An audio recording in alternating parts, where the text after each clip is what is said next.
பெரியாழ்வார் திருமொழியில் 1ஆம் பத்து 2ஆம் திருமொழியில் 13ஆம் பாசுரம்.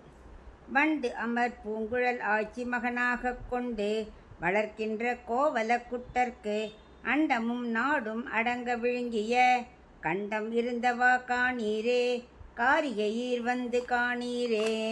இப்போ இதுக்குள்ள அர்த்தம் பார்க்கலாம்.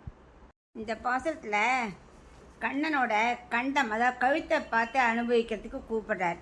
என்ன பண்ணுற பெரியாழ்வார் யசோதை தன் மடியில் குழந்தைய வச்சுட்டு ரொம்ப பாசத்தோடு பொழியிறாராம். ஏன்னாக்கா பொங்கும் பிறகு அவருக்கு ரொம்ப ஜாஸ்தி இல்லையா, அதனால் எவ்வளோ பாசம் பொழிந்தார் அப்படிங்கிறத இந்த பாசத்தை விளக்குறார்.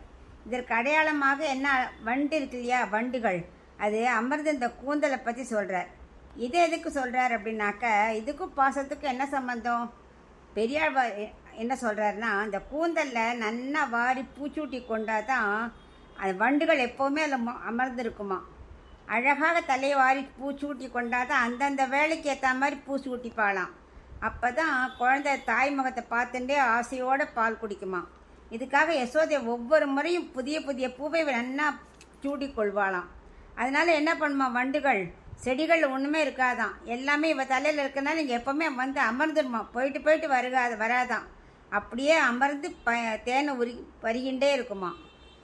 யசோதை தான் அனைத்தையும் பறித்து தொடுத்து தன் தலையில் சூடி கொள்றதால தான் வண்டுகள் தேன் பருக நிரந்தரமாக இவ தலையிலே உட்காந்துன்றது அப்படின்னு வர்ணிக்கிறார். கண்ணனை தன் மகனாகவே பெரியாழ்வார் யசோதையை வளர்த்து வந்தாள் இல்லையா, யசோதையும் அப்படி தான் வளர்த்தா. ஆனால் இப்போ பெரியாழ்வார் யசோதை பாவத்தில் இருக்கிறனால சொல்கிறார், அவருக்கு தன் குழந்தை இல்லைன்னு தெரியுமே இவருக்கு, அதை தானாலும் தன் மகனாகவே வளர்த்தாளாம். பசுக்களை பராமரிக்க நந்தகோபனுக்கும் மகனாக வளர்ந்து வந்த அந்த குட்டி கண்ணனோட கழுத்தை பார்க்க வாங்கோ அப்படின்னு கூப்பிட்றார்.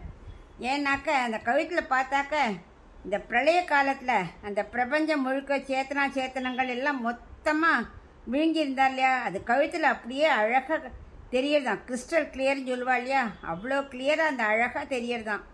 அப்படிப்பட்ட கழுத்தை அழகிய பெண்களே வந்து பாருங்கள், அந்த கழுத்துக்கு பல்லாண்டு பாட வாருங்கள் அப்படின்னு அழைக்கிறார்.